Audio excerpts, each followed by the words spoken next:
Palantir is in a different spotlight today. The US government is restricting it now. People are scared. Analysts are dropping their signals. But here's the thing. There's another reason why this won't matter that much.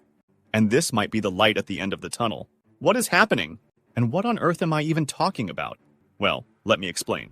Disclaimer. Palantir's stock took a little dip earlier today. A bit of a correction. But here's the thing. It didn't take long before it started climbing back up slowly. And why? Because today was packed with massive Palantir news. I mean, huge headlines. But the biggest one? The US government just hit the brakes on Palantir. Yeah, you heard that right. They're slowing things down a bit, and that's raising a few eyebrows. Now that might sound like a bad thing at first, but hold on. With how Palantir is moving lately, how fast they're scaling and expanding their reach, this speed bump might barely leave a scratch. If anything, it's a temporary pause in an otherwise rocket-fueled journey. And if you're someone who believes in Palantir's long-term vision, this is exactly the kind of moment you watch closely because dips like this, they don't last forever. That's why it's important to make sure you've got your Palantir bag ready. And guess what? Today, we're actually giving away Palantir stocks for free. No catch. All you gotta do is click the link in the description, follow the simple steps, and you could be adding Palantir to your portfolio without spending a dime.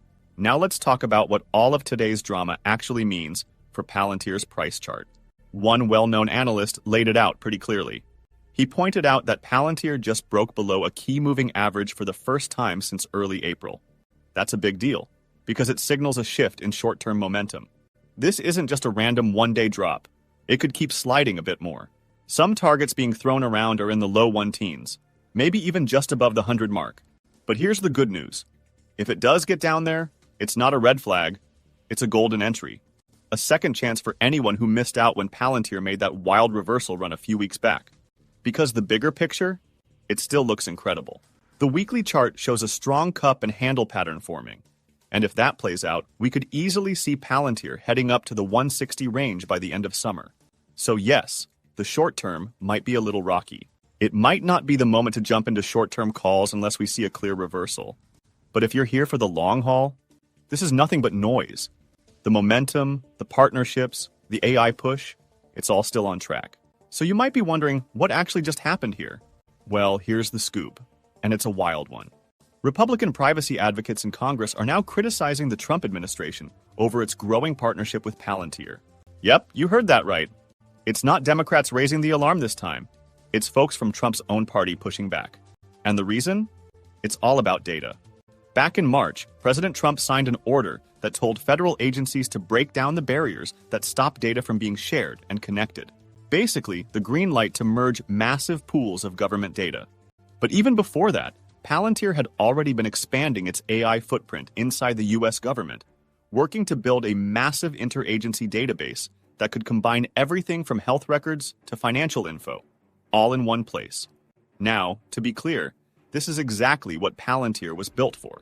Their tech is all about helping governments and companies make sense of their data, and do it at scale, especially now that AI tools have gotten so powerful. The US government has always been behind the private sector when it comes to making sense of big data, but Palantir's tech is closing that gap fast. Still, some lawmakers are not having it. Representative Warren Davidson, a Republican from Ohio, went as far as calling it dangerous. He warned that combining so many data points into one giant database is basically creating a digital ID for every American. And that kind of power, he says, almost always ends up being abused. He even compared it to that one ring to rule them all from the Lord of the Rings, and said the only good thing to do with it is destroy it. Dramatic? Maybe. But it shows just how seriously some people are taking this. What's even more surprising is that this kind of pushback is rare inside the Republican Party right now. There haven't been many voices challenging the Trump administration lately. Not on spending, not on tariffs, not even on crypto. So the fact that a Republican is going this hard against Palantir's government work, that's big. Now, does that mean Palantir's role in the government is about to get shut down? Not likely. At least not anytime soon. Peter Thiel, one of Palantir's co-founders, is a close ally of Vice President J.D. Vance, and Palantir has deep roots in Washington at this point. Davidson says he wants to shut it down by including new language in next year's reauthorization of the Foreign Intelligence Surveillance Act. But whether he can rally enough support remains to be seen. So what does this all mean? Honestly, it shows how important Palantir is becoming. When you're changing the game this much, bringing next-gen AI into the heart of government operations, you're going to get some resistance. And in a weird way, that resistance is just more proof that Palantir is already doing something huge. Yes, there are concerns about privacy, but from an investor's point of view, this just highlights how central Palantir is becoming to the future of how data is managed, analyzed, and used at the highest levels. That's not just business, that's infrastructure. And in the long run, that kind of positioning is exactly why bullish sentiment on Palantir stays strong. So yeah, today brought some tension and political pushback, but it also confirmed one thing loud and clear. Palantir is right at the center of some of the biggest transformations happening in tech and government. And that's exactly where you want to be. And here's another reason why, when you zoom out and look long-term, Palantir is looking brighter than ever. They just dropped some big news today. A brand new partnership with teletracking that's about to shake up the healthcare industry in a major way. So what's going on here? Hospitals and healthcare systems are under massive pressure right now. They're being told to do more, treat more patients, coordinate more care, and be more efficient, but without building new hospitals or adding more beds. That's a tough challenge. But that's exactly where this Palantir teletracking partnership comes in. Teletracking already has deep expertise in managing hospital operations. We're talking about the flow of patients, staff coordination, all the behind-the-scenes stuff that keeps hospitals running. Now they're teaming up with Palantir to take it all to the next level. By combining teletracking's Operations IQ platform with Palantir's Foundry and AIP, they're building an AI-powered, data-driven command center for hospitals. We're talking near real-time insights that can help healthcare providers make smarter, faster decisions. Whether it's managing staff schedules, patient flow, or even predicting demand before it happens. With this new system, hospitals can now connect the dots between clinical, financial, and operational data. That means they'll be able to see what's going on across their entire system, not just in one department or one building. Everything from patient beds to staff availability to supply chain logistics. It's all connected, all visible, and all optimized using AI. And here's the kicker. This doesn't just improve outcomes for patients. It also reduces the stress on nurses and caregivers and improves the financial health of hospitals.